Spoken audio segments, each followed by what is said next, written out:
الله الرحمن الرحيم نحمده ونصلي على رسوله الكريم أما بعد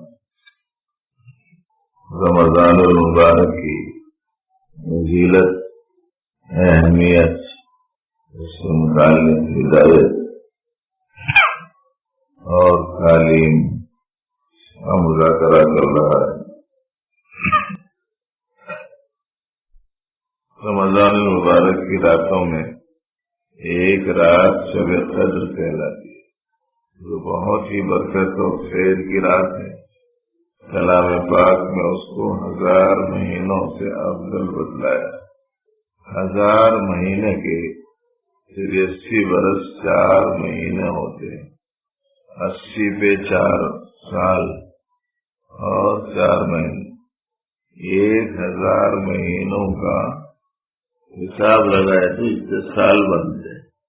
جو شخص اس ایک رات کو عبادت میں گزار دے اس نے گویا 80 برس 4 مہینے سے زیادہ زمانے کو عبادت میں گزار دیا، اور اس زیادتی کا بھی حال معلوم نہیں کہ 1000 مہینے سے کتنے مہینے زیادہ افضل ہے، یہ معلوم نہیں۔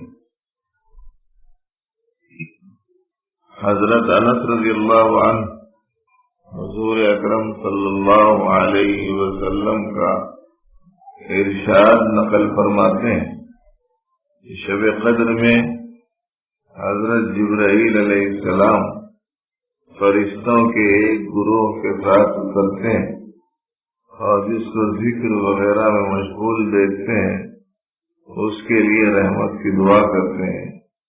نبی علیہ السلام کا ارشاد ہے کہ جو شخص لیلۃ القدر میں ایمان کے ساتھ ثواب کی نیت سے عبادت کے لیے کھڑا ہو اس کے پچھلے سب گناہ معاف کر دیے جاتے ہیں، مگر یہ رات اللہ تعالیٰ نے چھپا رکھی ہے کہ وہ کون سی رات۔ حضرت عائشہ صدیقہ رضی اللہ عنہ فرماتی ہیں کہ نبی کریم صلی اللہ علیہ وسلم نے فرمایا لیلۃ القدر کو رمضان کے اخیر عشرے کی 7 راتوں میں تلاش کرو، یعنی 21ویں شب، 23ویں شب، 25ویں شب۔ حضرت عبادہ فرماتے ہیں کہ نبی کریم صلی اللہ علیہ وسلم ایک مرتبہ اعتکاف میں تھے، اپنے خیمے سے اس لیے باہر تشریف لائے کہ لیلۃ القدر کی اطلاع دیں، مگر 2 مسلمانوں میں جھگڑا ہو رہا تھا۔ حضور اکرم صلی اللہ علیہ وسلم نے فرمایا کہ میں اس لیے آیا تھا کہ تمہیں شب قدر کی خبر دوں، مگر فلاں فلاں شخصوں میں جھگڑا ہو رہا تھا جس کی وجہ سے اس کی تعیین اٹھا لی گئی۔ کیا بعید ہے کہ یہ اٹھا لینا اللہ کے علم میں بہتر ہو، لہذا اس رات کو 9ویں اور 7ویں اور 5ویں رات میں تلاش کرو۔ اس حدیث میں قابل غور امر جھگڑا کرنا ہے۔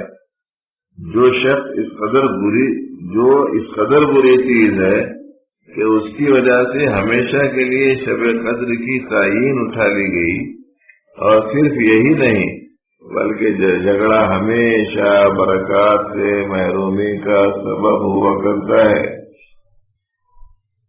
نبی کریم صلی اللہ علیہ وسلم کا ارشاد ہے کہ تمہیں نماز، روزہ، صدقہ وغیرہ سب سے افضل چیز بتلاؤں؟ اچھی طرح سننا، نماز، روزہ، صدقہ سب سے افضل چیز بتلاؤں؟ صحابہ نے عرض کیا ضرور۔ آپ صلی اللہ علیہ وسلم نے فرمایا کہ آپس کا سلوک ہے، آپس میں اچھا سلوک کرنا نماز، روزہ، صدقہ وغیرہ سب سے افضل ہے، اور آپس کی لڑائی دین کو مونڈنے والی ہے، یعنی اس طرح سے جس طرح بال ایک دم صاف ہو جاتے ہیں، آپس کی لڑائی سے دین بھی اسی طرح صاف ہو جاتا ہے۔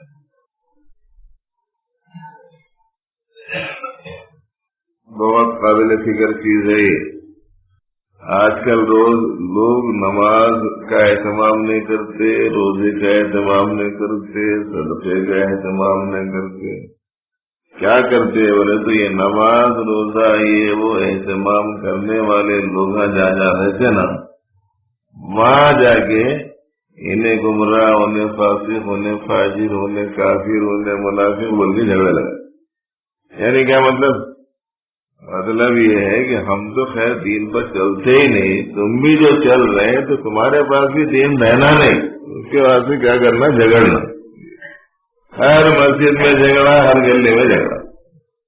اور اب تو آہستہ آہستہ گھروں میں گھس کے مردوں میں بھی آ گیا، عورتوں میں بھی آ گیا.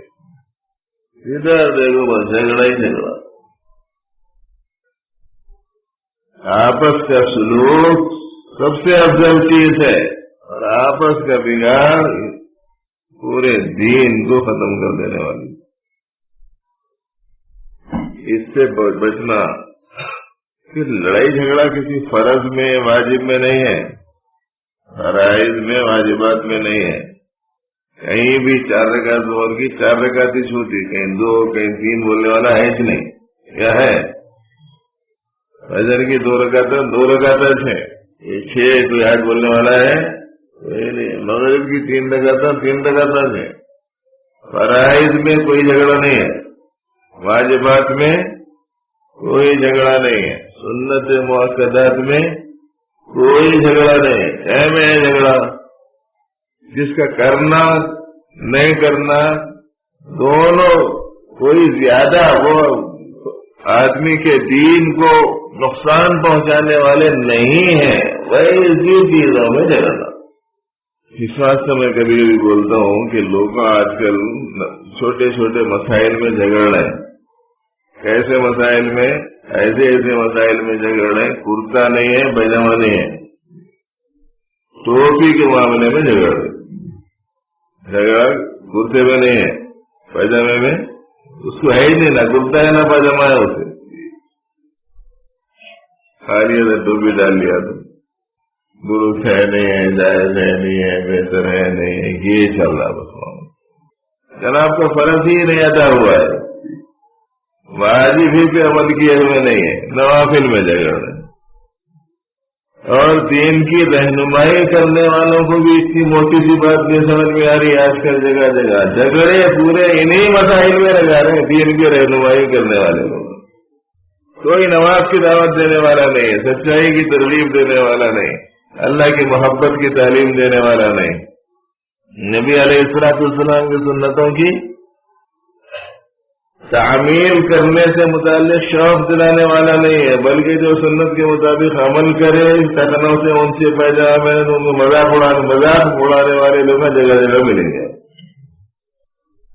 ٹکنوں سے اونچا لباس پہننے والے کے مذاق اڑانے والے مسجدوں میں ملیں گے. مقررہ سنتوں پہ چلنے دینے والے نہیں ملیں گے. امت بہرحال اس موقع پر بہت ہی عجیب غریب قسم کے حالات سے دوچار ہے.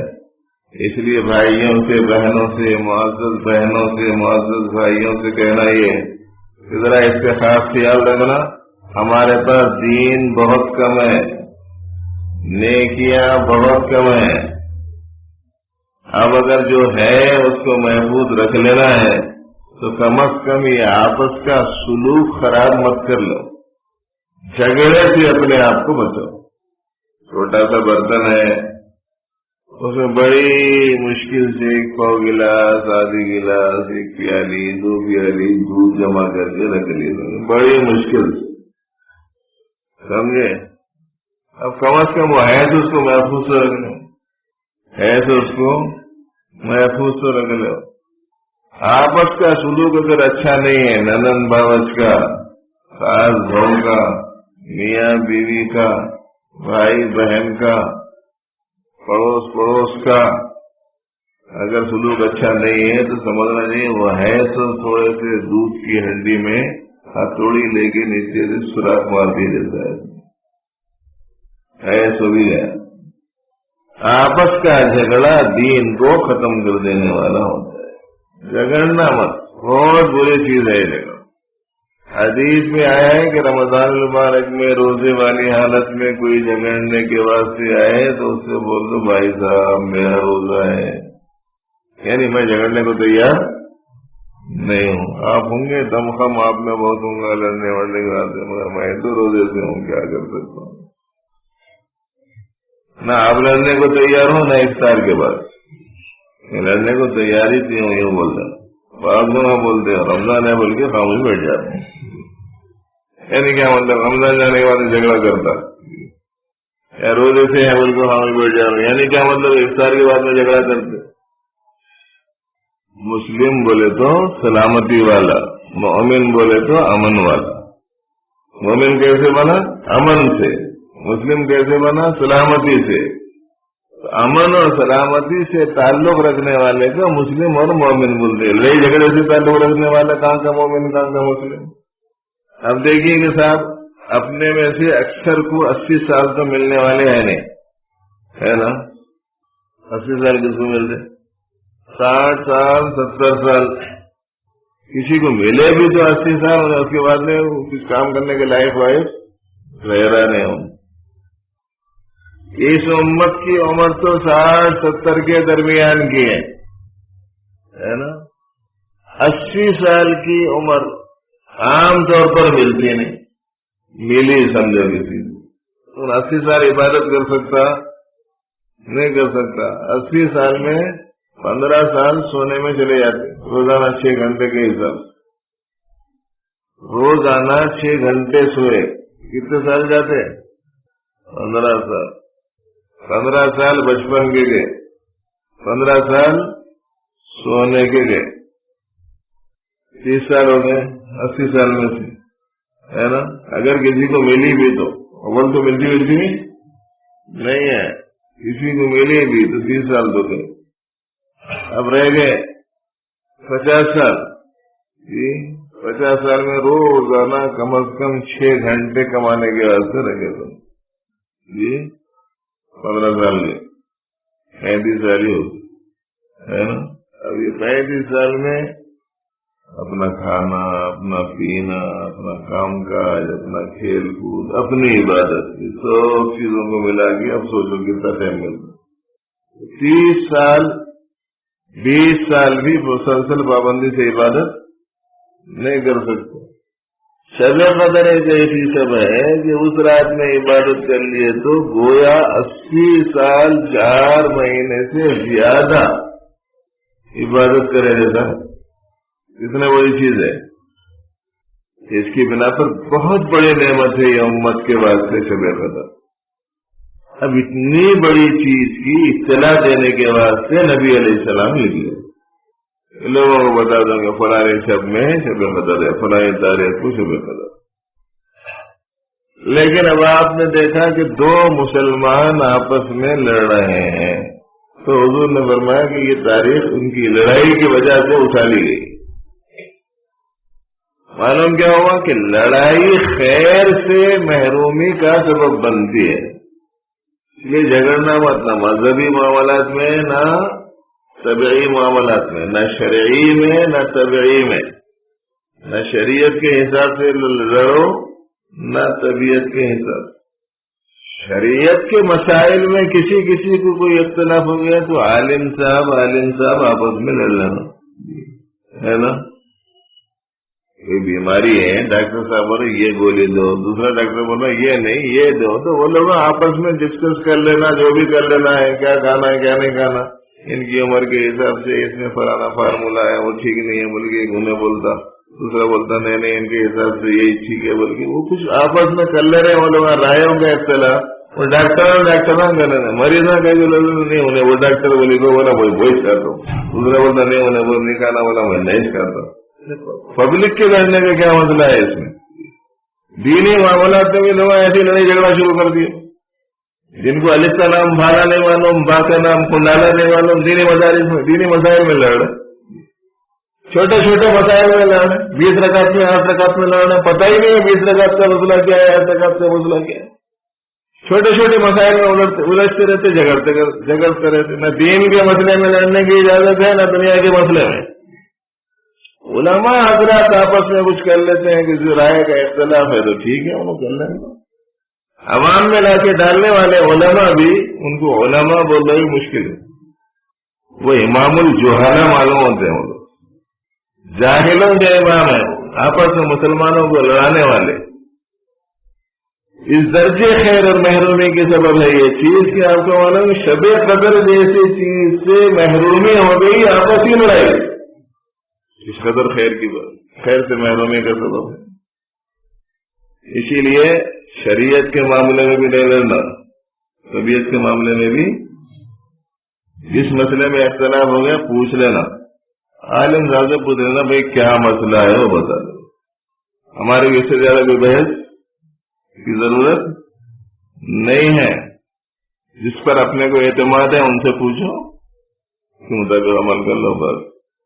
اللہ تعالیٰ جب پوچھے کہ کرے ایسا بولنا کہ میں جاننے والا تو تھا نہیں، میں جن لوگوں کے بارے میں اعتماد رکھتا تھا کہ یہ لوگ جانتے ہیں ان سے میں نے پوچھا، انہوں نے یہ بتایا تو بس میں نے ویسا کر دیا، حصہ ختم ہو گیا۔ آپ پر کیا بار ہے، کائے کو لڑتے ہو لڑتے ہو؟ ہمارے حضرت ایک استاد محترم تھے، کہتے ہیں کہ یہ 20 رکعت کا 8 رکعت کا 20 رکعت کا 8 رکعت کا جھگڑا لے کے بیٹھے لوگ، جی کہنے لگے بھائی اگر 20 رکعت پڑھ لے کے جاؤ، اللہ میں بولے لا 8 رکعت دے دو،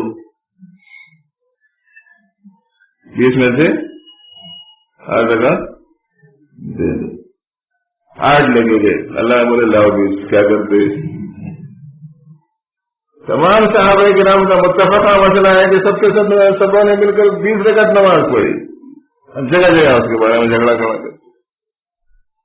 خیر یہ تو اس لیے سنا رہا ہوں میں کہ یہ چھوٹے چھوٹے جزیات میں مسائل میں نہ الجھنا ہے نہ لڑنا جھگڑنا ہے، بس اپنے کو اس پر اعتبار ہے اس کے مطابق عمل کرو۔ اس پر سنا رہا ہوں میں کہ یہاں صاحب کتاب نے یہ لکھا ہے کہ آپس کا جھگڑا سخت محرومی کا سبب بنتا ہے۔ نبی کریم صلی اللہ علیہ وسلم نے ارشاد فرمایا کہ آپس کی لڑائی دین کو موندنے والی، یعنی اس طرح سے جس طرح بال ایک دم صاف ہو جاتے ہیں، آپس کی لڑائی سے دین بھی اسی طرح صاف ہو جاتا ہے۔ عائشہ صدیقہ رضی اللہ عنہا نے حضور اکرم صلی اللہ علیہ وسلم سے پوچھا کہ یا رسول اللہ اگر مجھے شب قدر کا پتہ چل جائے تو کیا دعا مانگوں؟ حضور اکرم صلی اللہ علیہ وسلم نے فرمایا اللہم انک عفو تحب العفو فاعف عنی۔ رمضان کے اخیر عشرے کا اعتکاف بڑی فضیلت رکھتا ہے، یہ سنت ہے، نبی کریم صلی اللہ علیہ وسلم کی عادت شریفہ اعتکاف کرنے کی تھی۔ اعتکاف کرنے والے کی مثال اس شخص کے جیسی ہے کہ کسی کے در پر جا پڑے کہ اتنے میری درخواست قبول نہ ہو، ٹلنے کا نہیں۔ یہ ایک پہلو تھا آج کے سبق سے متعلق جو آپ حضرات کی خدمت میں رکھا گیا۔ تو ایک تو یہ ہے کہ اخیر عشرے میں اعتکاف کا اہتمام کریں، مردوں کے لیے بھی حکم ہے، عورتوں کے لیے بھی بہترین عبادت ہے اور افضل ہے۔ اس کے لیے عورت کو چاہیے کہ اپنے گھر میں جو اس نے نماز کے لیے کمرہ بنا رکھا ہے، ہر گھر میں نماز کا ایک کمرہ ہونا چاہیے، ہر گھر میں ایک نماز کا کمرہ رہنا، ایک مہمان آنے جانے کے لیے سہولت کا کمرہ رہنا۔ مکانہ بنانے والے یاد رکھو، ہر گھر میں کہتے ہیں کہ مہمان آئے ٹھہرے ان کے لیے آمد و رفت کی سہولت رہے، ان کی طہارت وضو وغیرہ کی سہولت رہے۔ کہتے ہیں کہ صاحب جس مکان میں ایسے کمرے کا انتظام ہوتا ہے وہ کمرہ اس مکان کی زکات ہے، اور ایک کمرہ گھر میں عبادت کے واسطے بھی رہنا چاہیے، اس میں خاص طور سے عبادت کا اہتمام ہو سکے۔ ایسی جگہ عام طور پر ذرا صاف ستھری بھی رہتی ہے، جھاڑو جھٹکا کر کے چھوٹے بچوں کو وہاں جانے کرنے سے بچاتے ہیں، پیشاب وغیرہ یہ وہ گرنے کرنے سے محفوظ رہ سکتا ہے، وہاں دینی کتابیں رکھی جاتی ہے، قرآن رکھا جاتا ہے، اس میں بڑی سہولت ہوتی ہے۔ ایسے کمرے میں عورت کو اعتکاف کرنا چاہیے، اور مردوں کو مسجد میں بھی جس مسجد میں اپنے محلے کی مسجد میں ہو تو زیادہ اچھا، کسی خاص حکمت اور مصلحت کے تحت میں کہیں اور آدمی جا کے اعتکاف رہنا چاہے تو اس وقت میں اجازت ہے جبکہ اس کے اپنے محلے کی مسجد میں کسی نے اعتکاف کیا ہو، ورنہ اس کے محلے میں ایک فرض عائد ہے، ایک واجب عائد ہے، اس میں تو لے کر آپ جا کے دوسری جگہ کریں، اس کی اجازت نہیں۔ سنت مؤکدہ علی الکفایہ بڑی فضیلت کی چیز ہے، اس اعتکاف کا اہتمام کرنا چاہیے۔ رمضان مبارک میں تیسری چیز قرآن پاک کی تلاوت خود کرنے کی کوشش کرنا۔ یہ جو ہمارے پاس کہیں کہیں نظام سسٹم رائج ہے کہ صاحب گھر میں عورتوں کو بلا کے قرآن شریف مائک میں پڑھاتے ہیں، صحیح نہیں ہے۔ عورت کی آواز بھی عورت ہے، محلے والوں کو سب کو اس عورت کی آواز سننے کی اجازت کیسے مل سکتی ہے؟ جوان بچیوں کو بلا کے قرآن شریف مائک میں پڑھا رہے ہیں، ایسا معلوم ہوتا ہے کہ عبادت نہیں کر رہے، شوق پورا کر رہے ہیں۔ عبادت کرنا، عبادت اللہ کی کو راضی کرنے والے عمل کا نام ہے۔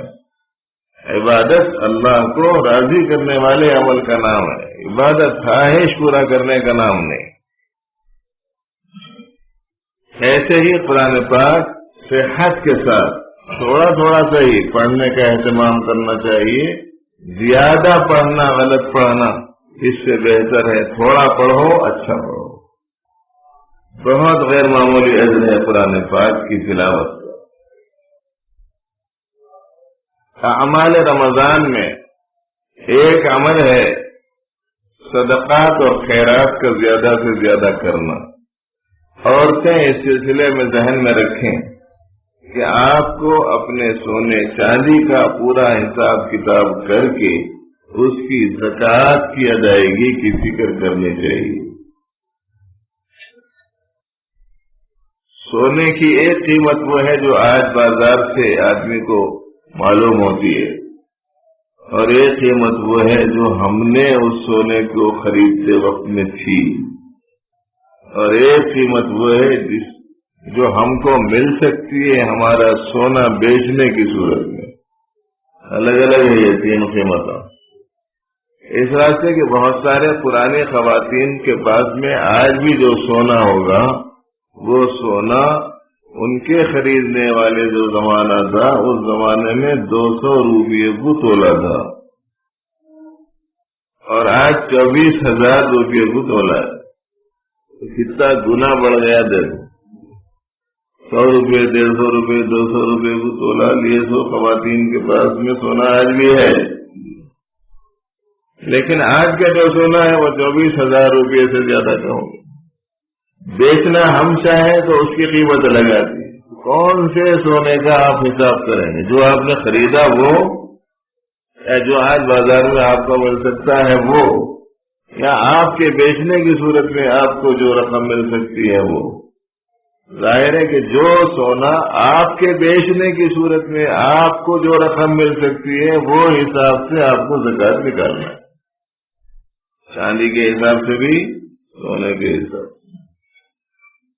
چاندی سونا ہی نکالنا ضروری نہیں ہے، حساب کرنے کے بعد میں جتنا سونا بن جائے اس مقدار کا، جتنی چاندی بن جائے اس مقدار کی، اس کی رقم آپ کو دے دینا چاہیے کسی غریب۔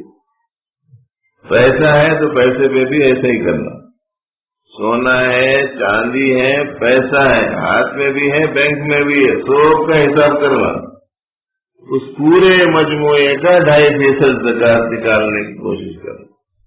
اور عورتیں اپنے ہاتھ سے خرچ کرنے کا مزاج بنانا، اپنا سونا، اپنے چاندی کی زکوٰۃ خود سے ادا کرنے کی کوشش کرنا، اپنے واسطے جو پیسے بچا کے رکھ لیے اس میں سے دو، تاکہ سخاوت کا مزاج بنے، خرچ کرنے کا مزاج بنے، اندرون میں مال کی محبت میں کمی آئے، یہ منشا ہے۔ اور بہت سارے مردوں کے اوپر بھی زکوٰۃ رہتی، اس کی ادائیگی کی بھی فکر کرنا۔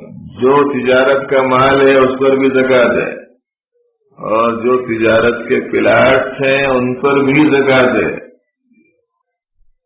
ہاں، تجارت کا نہیں ہے، خالی لے کے رکھ لیے، کبھی کام آ جاتا ہے کسی بچے کو، کسی بچی کو، یا ایک سے دو، دو سے چار دکانیں لے کے رکھ لیے، اس کرایہ پہ دے دیے ہیں، تو وہ دکانوں کی اصل لاگت پہ نہیں ہوں گی، جو آمدنی ہے اس کے اوپر، تو کمائی کا جو ذریعہ ہے اس کے اوپر زکوٰۃ نہیں ہے، کمائی پر ہے۔ جو چیز ہی بیچنے کے واسطے ہے اس کے اوپر زکوٰۃ ہے، حساب کتاب کر کے ادا کرنا چاہیے۔ اور یہ تو ان لوگوں کے واسطے ہیں جو پیسے والے ہیں، ہم میں سے اکثریت تو ایسی ہے کہ ان کے اوپر شاید زکوٰۃ واجب اس نہیں ہوں گی، تو ہمارے واسطے کوئی حکم ہے کہ نہیں ہے؟ ہمارے واسطے کیا حکم ہے؟ جن کے اوپر زکوٰۃ نہیں ہے ان کے واسطے کیا مسئلہ ہے؟ ان کا مسئلہ کیا ہے معلوم کرنے کے واسطے صحابہ کرام رضی اللہ عنہم اجمعین کی زندگیوں کو دیکھنا، ان لوگوں میں سے کس کے اوپر زکوٰۃ واجب تھی اور زکوٰۃ کتنی ادا کرتے تھے، باقی دوسرے کچھ خیرات میں صدقات میں حصہ لیتے تھے نہیں لیتے تھے۔ آپ کو معلوم ہے کہ صاحب گھر میں کچھ بھی نہیں ہے سوائے 2-3 روٹیوں کے، تو ایسی صورت میں کوئی مانگنے والا آیا تو وہی اٹھا کے دے دے، واجب ادا کر رہے۔ بہت ضرورت مند سمجھ کر ایک گھر میں ایک صاحب بکری کاٹنے کے بعد میں اس کا سرا بیچ دی، وہ صاحب سوچے میرے سے زیادہ ضرورت مند ہے، وہ نہ فلانا صاحب ہے ان کا نہیں بھیجا، تیسرے صاحب چوتھے کا نہیں بھیجا دیے، چوتھے صاحب پانچویں کا نہیں بھیجا دیے، پانچویں صاحب چھٹے کا نہیں پہنچے، چھٹویں صاحب سوچے کہ میرے سے زیادہ ضرورت مند تو فلانے صاحب ہے، میں نے تو وہ سیدھا پھر کے آئی تو وہ پہلے والے صاحب کے پاس میں آ گئی۔ زکوٰۃ واجب تھی ایسے لوگوں کے اوپر، مگر صدقہ تو خیرات تھا کہ نہیں تھا؟ کچھ بھی نہیں تھا، مگر خرچ کا مزاج ایسا۔ یہی ہے بھائی، یؤثرون علی انفسہم ولو کان بہم خصاصہ، خرچ کرتے رہتے ہیں، دوسروں پر ترجیح دیتے ہیں چاہے خود ہی تکلیف میں ہوں، ان کا مزاج ایسا۔ یہ ہلکا سا تھوڑا سا مزاج آنا چاہیے۔ اور ویسے بھی صدقات و خیرات سے غصہ ٹھنڈا ہوتا ہے، صدقات و خیرات سے غصہ ٹھنڈا ہوتا ہے، اللہ تبارک و تعالی بلائیں ٹل جاتی۔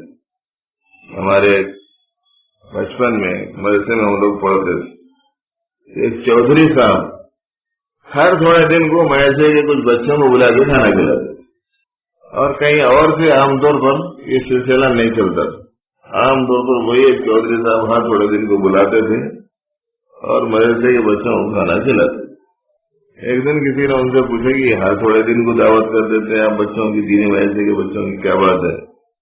کہنے لگے صاحب میں یہ دواخانوں میں پیسے ویسے نہیں ڈالتا، علاج معالجہ بیماریوں میں پیسے ویسے نہیں خرچ کرتا، جب بھی میرے کو کچھ بھی ذرا بھی گڑبڑ محسوس ہوئی طبیعت وغیرہ میں، یا گھر میں کسی کی طبیعت خراب ہو گئی، بچوں کی طبیعت خراب ہو گئی، گھر والوں کی کچھ بھی ایسا کچھ بھی مسئلہ ہوا گھر میں، غریب بچوں کو بلا کے کھانا کھلا دیتا ہوں، بس اللہ میاں اسی سے میری برات ڈال دیتے۔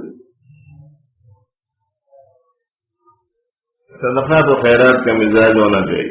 بی بی عائشہ صدیقہ رضی اللہ عنہا نے ایک ہی دن میں 70,000 سے زیادہ روپیے خیرات کر دیے، جبکہ وہ خود بھی روزے سے تھیں، اور افطار کے واسطے گوشت بنانے کا ارادہ کر رکھا تھا خادمہ نے۔ بی بی عائشہ رضی اللہ عنہا کے گھر میں ان کی خادمہ نے سوچا کہ آج امی جان کے پاس میں پیسے بہت آئے، تھوڑے سے پیسے میں بھی لے کے گوشت منگا کے ان کے واسطے اچھا افطار کا انتظام کروں گی، یہ سوچ کے رکھی۔ وہ جا کے وہ بول کے لینے سے پہلے انہوں پورے خیرات کر کے پورے بانٹ دیے۔ ایسے عائشہ سے انہوں نے کہا کہ میں نے چاہا تھا کہ آج آپ کو گوشت بنا کے کھلاؤ افطار میں، 1 روپیہ ہم کو بھی دے دیتے، سب دوسروں کو دے دی۔ نہیں، جب دے رہے تھے اس وقت میں تم بھی آتے تھے، تم کو بھی دے دیتے، ہم کو تو یاد ہی نہیں ہے کہ ہمارے گھر میں انتظام بھی کرنا ہے۔ تو واجب ہونے کا مسئلہ نہیں تھا وہاں، ایسا خرچ کرنے کا مزاج تھا۔ یہ بدلانا چاہ رہا ہوں، مزاج شریعت یہ ہے۔ اور یہ کائے کو سنانا پڑ رہا ہے، اس بات سنانا پڑا، یہ مزاج سنائے تو کم از کم زکوٰۃ تو بھی شوق سے دے دیتے کی کیا ہے گی۔ شریعت کا مزاج یہ ہے، اور یہاں ہمارے پاس میں وہ جو زکوٰۃ واجب ہوتی ہے اس کو بھی بچانے کے چکر میں اسی طریقے سے، بلکہ بعضوں میں حج کو بھی نہیں جا رہے۔ ارے زکوٰۃ دے دی، حج کو چلے گئے تو پھر بچیوں کی شادیاں کیسا؟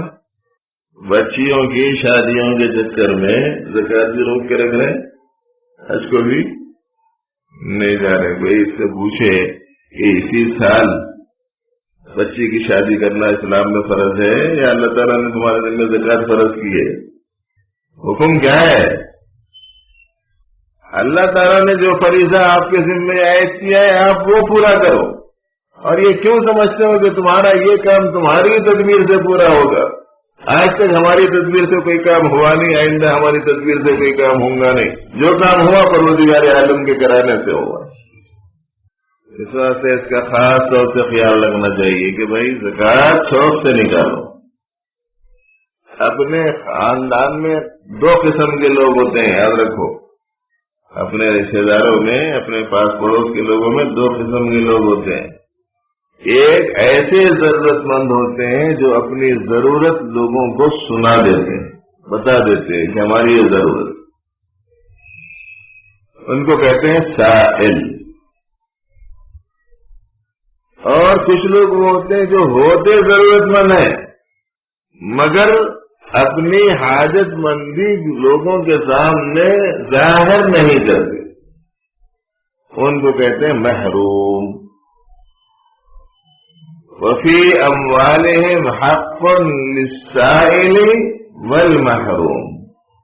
سائل سے مراد ضرورت ظاہر کر دینے والا، محروم سے مراد ضرورت مند مگر ضرورت ظاہر کرنے والا نہ ہو.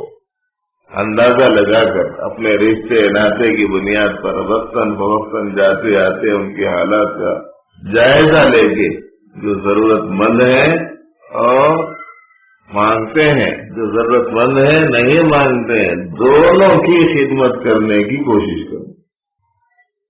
اور یہ جو خدمت کریں گے یہ خدمت بھی عزت نفس کے لحاظ کے ساتھ میں کرنا.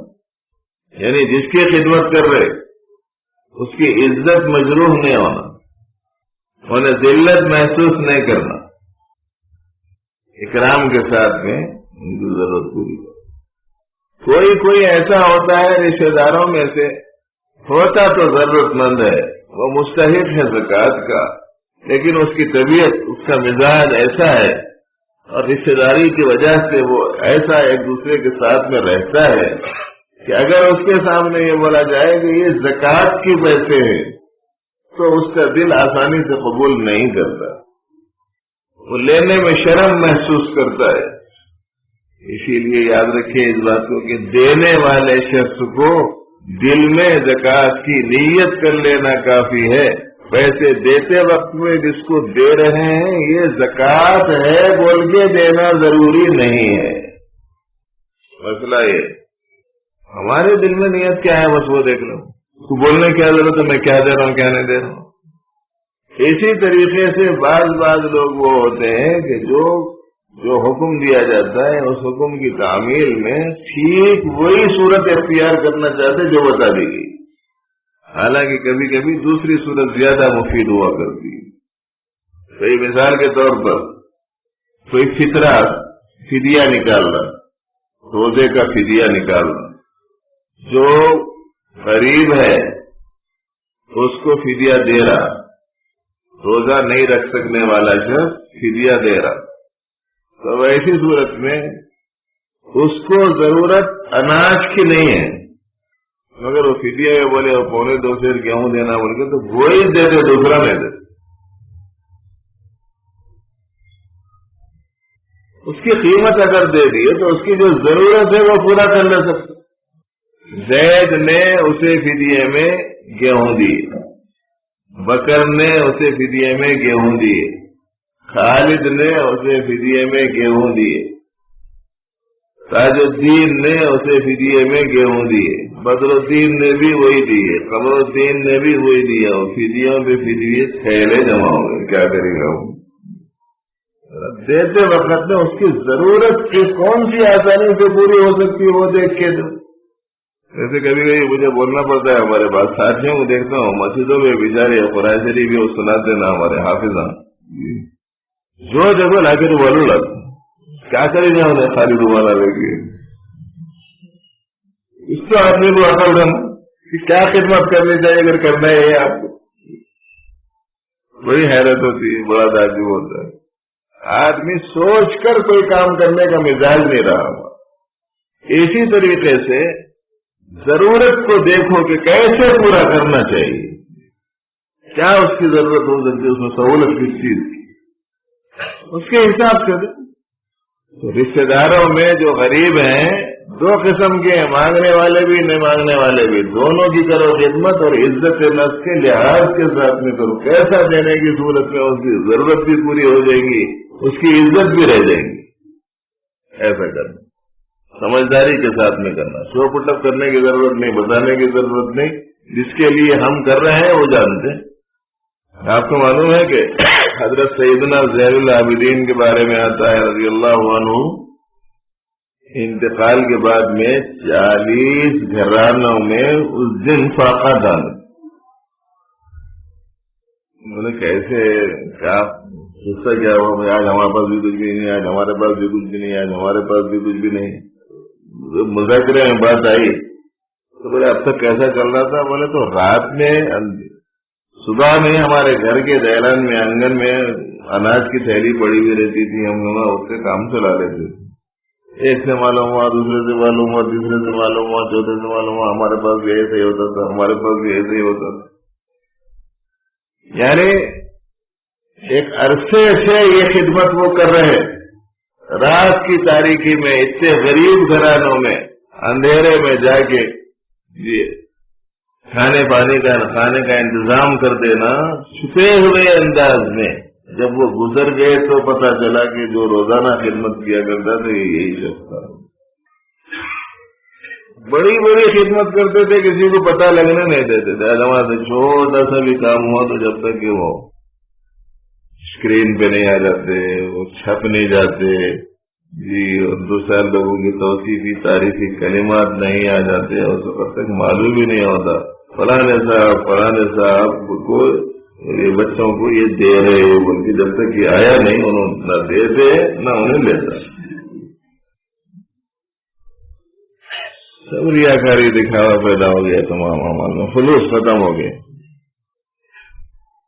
تو رشتے داروں کو صدقات و خیرات کے ذریعے سے مدد کرنا، ایسے ہی افطار کرانے میں بھی اس کا خیال رکھنا۔ کسی کا افطار کرا کے اس کی نماز مت چھوڑو مغرب کی، اور کسی کا افطار کرا کے اس کی پہلی رکعت مت چھوڑوا دو۔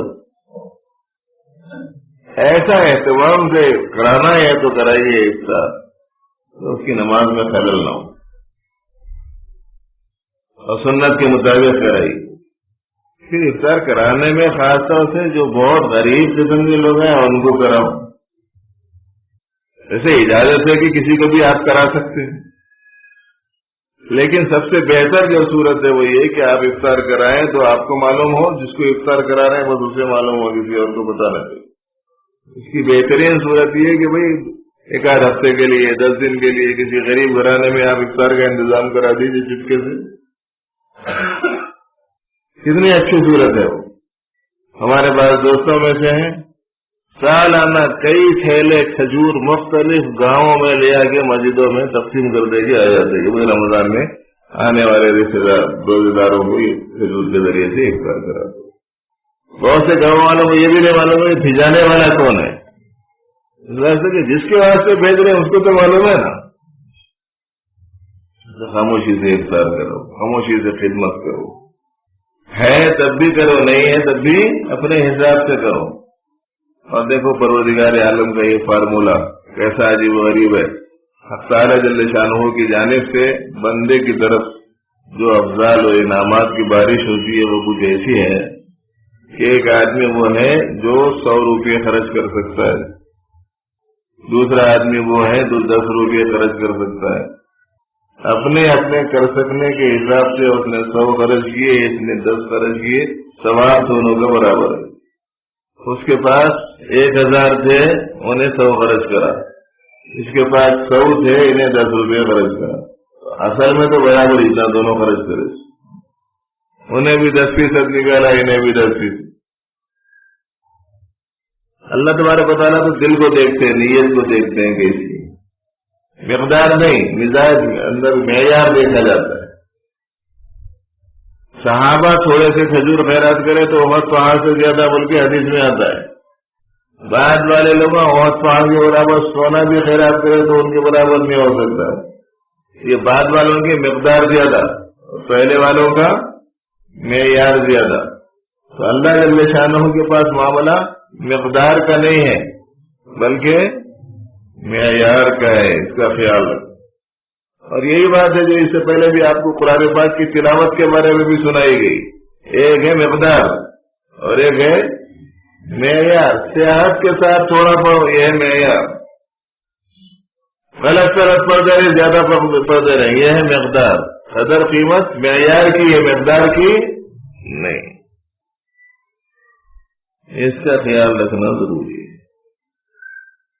زکوٰۃ کے بارے میں مسئلہ, صدقات کے بارے میں مسئلہ آپ کو بتایا گیا ہے, اس کو ذہن میں رکھنا.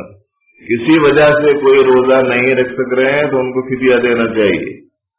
ایک فدیہ پونے 2 کلو اوسط قسم کے گیہوں یا اس کی قیمت دے دینا چاہیے. جو فطرے کا کی مقدار ہے وہی فدیے کی بھی, لیکن یہ ایسے مریضوں کے لیے ہے جن کے مرض کے دوبارہ ختم ہو کر اعلی حالی نارمل حالت پر آنے کی امید نہ ہو. جو عارضی طور پر بیمار ہو جاتے ہیں نا ان کے واسطے نہیں ہے حکم. تھوڑے دنوں کے واسطے بیمار ہو گئے پھر ٹھیک ہو گئے پھر رکھ سکتے ہیں. ایسوں کے واسطے تو قضا کا حکم ہے. ایسے ہی کچھ ایسے بیمار ہوتے ہیں کہ ان کو روزہ نہیں رکھا جا سکتا ان کے لیے, جیسے شوگر ہے, بی پی ہے. اس بعد ایسے امراض ہوتے ہیں کہ ہر تھوڑے دن کو تھوڑے وقفے سے ان کو دوا بھی کھانی پڑتی ہے, غذا بھی لینی پڑتی ہے اور دوبارہ صحت بحال ہونے کی امید نہیں. ایسے لوگوں کو فدیہ دینے کی اجازت مل سکتی ہے. اگر فدیہ دیتے ہیں لیکن بعد میں ایک دم اچھے ہو جائیں اللہ کی قدرت سے, اگر بعد میں ایک دم اچھے ہو جائے تو پھر روزوں کی قضا کرنا. یہ ہے مسئلہ.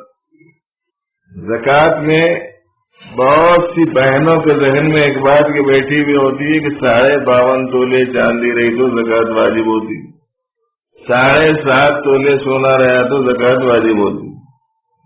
میرے پاس 7.5 تولے سونا بھی نہیں ہے اور میرے پاس 52.5 تولے چاندی بھی نہیں ہے.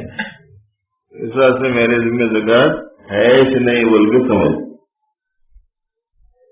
بعض لوگ ایسے ہیں, بعض لوگ وہ ہیں جنہوں نے ایک نیا مسئلہ یہ نکال رکھا ہے کہ صاحب استعمال کا جو سونا ہے اس میں زکوٰۃ نہیں ہے. ایسا سمجھتے مفتہ بھی قول نہیں ہے, فتویٰ نہیں ہے بھائی اس کے اوپر, ورنہ تو انہیں 1 کلو بھی ڈال لگے گریں گے. استعمال کے اوپر نہیں ہے بولے تو آدھا کلو بھی ڈال لگے پھرتی, 1 کلو بھی ڈال لگے پھرتی. تو یہ جو مسئلہ ہے کہ 7.5 تولے سونا ہو 52.5 تولے چاندی ہو تو زکوٰۃ واجب ہے نہیں تو نہیں, یہ مسئلہ اپنی جگہ پر ایک اعتبار سے ٹھیک ہے. لیکن اگر سونا چاندی دونوں ہیں تھوڑی تھوڑی مقدار میں ہے تو ایسی صورت میں دونوں کو ملا کے دیکھنا پڑتا ہے. ایسے ہی سونا چاندی موجود ہے, پیسہ موجود ہے تو دونوں کو ملا کے دیکھنا چاہیے.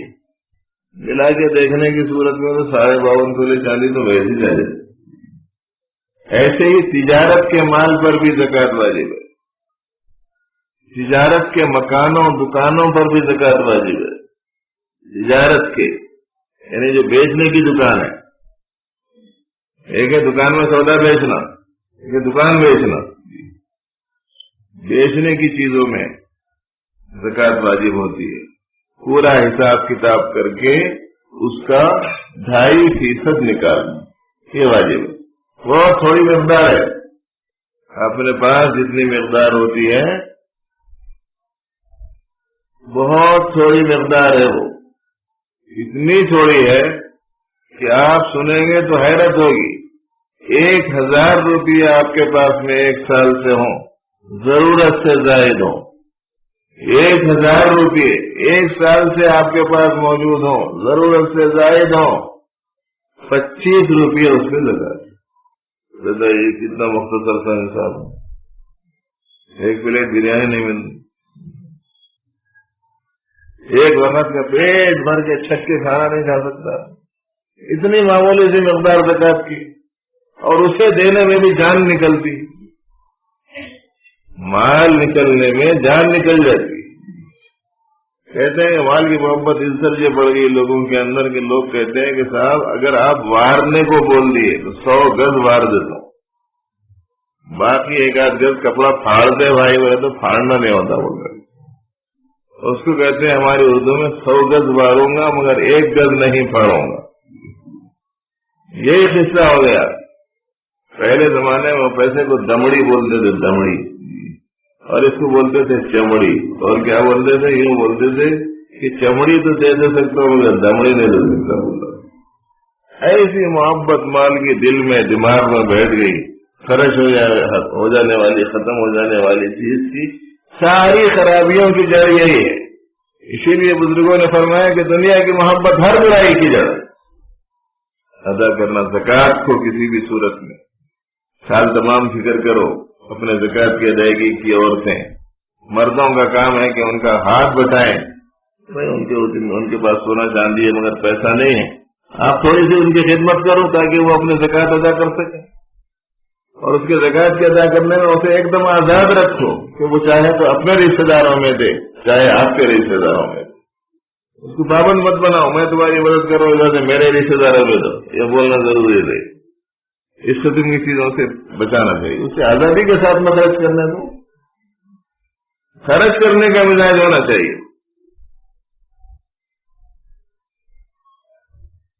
سید کو البتہ نہیں دینا. خاندان کے اعتبار سے جو سادات سے ہوں ان کو دینے سے منع کیا ہے علماء نے. اب یہاں ایک سوال پیدا ہوتا ہے، وہ یہ کہ صاحب سادات کو نہیں دینا ٹھیک ہے، حضور اکرم صلی اللہ علیہ وسلم کے خاندان سے تعلق رکھنے والوں کو سادات بولتے ہیں. نسب کے اعتبار سے، نسل کے اعتبار سے اس خاندان سے تعلق رکھنے والے لوگوں کو سادات کہتے ہیں. ان کو زکوٰۃ کا دینا اس خاندان کے سلسلے میں تھوڑی سی بے ادبی سمجھی گئی ہے کہ وہ نہایت اعلیٰ بزرگ اور اشرف با کرامت خاندان ہے، اور زکوٰۃ ادا کرنے سے متعلق یہ زکوٰۃ کو زکوٰۃ مال کا میل سمجھا جاتا ہے. اس واسطے انہیں بہترین اعلیٰ چیز دی جانی چاہیے. یہ لکھا ہے فقہاء نے کہ ان کو مت دیا کرو. لیکن اب سوال یہ پیدا ہوتا ہے کہ صاحب ان میں بھی تو بہت سارے غریب ہوتے ہیں، ان کا کیا ہے؟ جب وہ بھی غریب ہیں، بہت غریب ہیں، عام لوگوں سے زیادہ ان میں بھی غریب ہوتے ہیں، تو ایسی صورت میں کیا کرنا چاہیے؟ تو بھائی اس سلسلے میں ہمارے اپنے علاج کے واسطے تو بہتر جو طریقہ ہے وہ یہ ہے کہ زکوٰۃ کے علاوہ کا تھوڑا سا حصہ نکال کے ان کو دینا چاہیے. مثلاً ابھی آپ نے سنا کہ صاحب 1000 روپیہ آپ کے پاس موجود ہیں، تو اس میں جو زکوٰۃ ہے وہ صرف 25 روپیے کی ہے. وہ 25 روپیے تو آپ نے کسی غریب کو دے دی، ایک 25 روپیے اور نکال کے سادات غریب کو دے. کتنا فرق پڑا؟ کوئی فرق نہیں پڑا نا. ایسے ہی کوئی آدمی ہے جس کے پاس میں 40,000 روپیے ہیں، 40,000 روپے میں اس کی زکوٰۃ نکل لی نا. کتنی نکلنی ہے؟ 1,000 روپیہ اس کی زکوٰۃ. 40,000 میں 1,000 ہے. 1,000 غریبوں میں بانٹ دی جو مستحق کے زکوٰۃ تھی، لیکن ایک سادات میں ہے اپنے خاندان میں. اب ایسی صورت میں اس کی خدمت کیسا کرنا؟ تو بھئی وہ 1,000 تو غریبوں میں دے دی، 1,000 اور نکال دی. بہت زیادہ فرق پڑ جانے والا ہے کیا؟ 40,000 میں سے 1,000 غریبوں میں دے دیے مستحق کی زکوٰۃ کی حیثیت سے، اور 1,000 روپیے سادات کی خدمت میں پیش کر دیے. کس حیثیت سے؟ اس حیثیت سے کہ کار خیر میں حصہ لینا پروردگار عالم کو بے حد پسندیدہ ہے. ہجرت میں کیا فرق پڑا؟ 38,000 تو باقی ہیں. اس طریقے سے خدمت کرنے کی کوشش کرنی چاہیے. یہ کرتے رہیں گے تو ہی صحیح معنی میں فائدہ حاصل ہوگا. رمضان المبارک کی رحمتوں، برکتوں اور اس کے ثمرات کو اگر پانا ہے تو ان سب چیزوں کا اہتمام کرنا ضروری ہے. ہم ہمدردی کریں گے تو ہمارے حق میں یہ غمخواری کا مہینہ بنے. ہم آنے والی مشقتوں کو برداشت کریں گے تو یہ ہمارے حق میں صبر کا مہینہ بنے. ہم ممنوعات سے بچیں گے تو یہ ہمارے حق میں روزوں کے ذریعے سے صفت تقویٰ پیدا ہونے کا ذریعہ بنے گا، ہے نا؟ ہم پروردگار عالم سے دعاؤں کا اہتمام کریں گے، مانگنے کا اہتمام کریں گے تو منشاء نبوی صلی اللہ علیہ وسلم، یہ جو اللہ سے مانگنے سے متعلق بندوں کو اٹھانا مقصود ہے، اس کے تقاضے کے مطابق آدمی کا عمل ہو سکے، ورنہ اگر یہ اعمال ہی نہیں ہوں گے اپنے پاس تو کیسا ہوں گا؟ اسی لیے روزہ روزوں کی شان سے رکھو، قرآن پاک کی تلاوت ذوق سے، شوق سے، صحت کے ساتھ پڑھو، زبردستی نہیں، ان کو بلا دے رہے پڑھا دے رہے، ان کو بلا دے رہے پڑھا دے رہے، اور پھر ان کو پڑھانے کے واسطے بٹھا دے رہے، گھر والے پورے پکوان میں لگے ہوئے۔ قرآن پاک کے ساتھ یہ بے ادبی مناسب نہیں، بھائی پرہیز کرنا چاہیے ان چیزوں سے۔ صدقات و خیرات کریں گے، اچھا جن کے اوپر زکوٰۃ واجب نہیں ہے وہ لوگ کیا کریں گے؟ سنے نہ سنے، جن کے اوپر زکوٰۃ واجب نہیں ہے وہ لوگ ابھی کچھ نہ کچھ خرچ کرنے کی کوشش کرنا۔ بھائی بابا جان جو ہے 100 روپے دے دیے، بیٹے رمضان ہے رکھ لو، کیا کرنا؟ 10-20 کسی غریب کو دے تو 70-80 سے تم اپنا کام چلا، مزاج سے بناؤ خرچ کرنے کا۔ سخاوت اللہ کو بہت پسند ہے اور بخالت اللہ کو پسند نہیں، اسی لیے ہمارے پاس بڑے بڑے لوگ تو بالکل چھوٹے چھوٹے بچوں کو دے دیتے، بیٹے ہی لے آ کے ان کو دے گیا، دیکھو سائل آ گیا اس کو لے آ کے دے دے گیا، جو دیکھو وہ غریب آ گیا اس کو لے آ کے دے دے گا، چھوٹے چھوٹے بچوں کو خرچ کرنے کا مزاج۔ ہم لوگ یہ مزاج نہیں بناتے، اس کے نتیجے میں چھوٹی سے چھوٹی چیز، معمولی سے چاکلیٹ بھی ہے، وہ دوسرے بچے کو دے، بول میں نے دیتا، ارے بھائی میرے کو دے، میں نے دیتا، چاروں نے بھی چاکلیٹ نہیں دے سکتا بچہ، اس کا مزاج اتنا نہیں بنا تو خرچہ صدقہ تو خیرات کا مزاج کیا بنے گا؟ عادت ڈالو ابھی سے لوز کرنے کی۔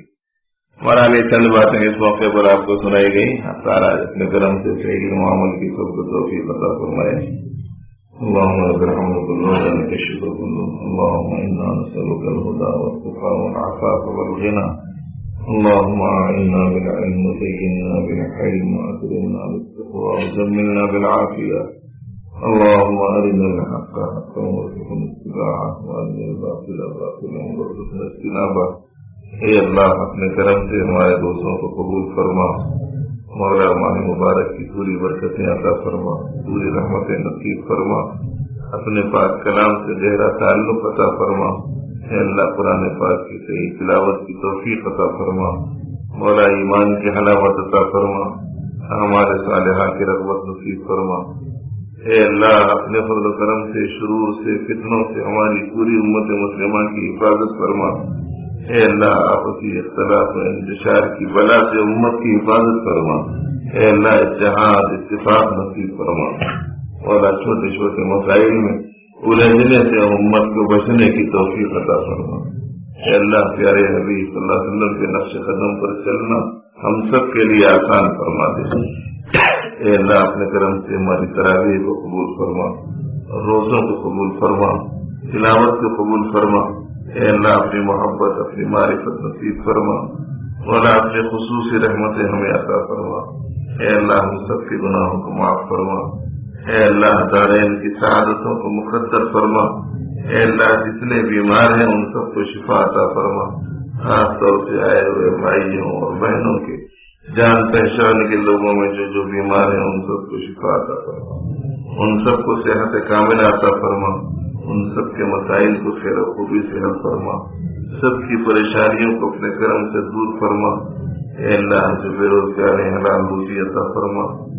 اے الہ العالمین جب تک کہ جینا ہو اسلام پر جینا نصیب فرما، جب اس دنیا سے گزرنا ہو تو ایمان پر موت عطا فرما، اپنے کرم سے ہماری دعاؤں کو قبول فرما۔ صلی وسلم وبارک علی سیدنا المرسلین، الحمدللہ۔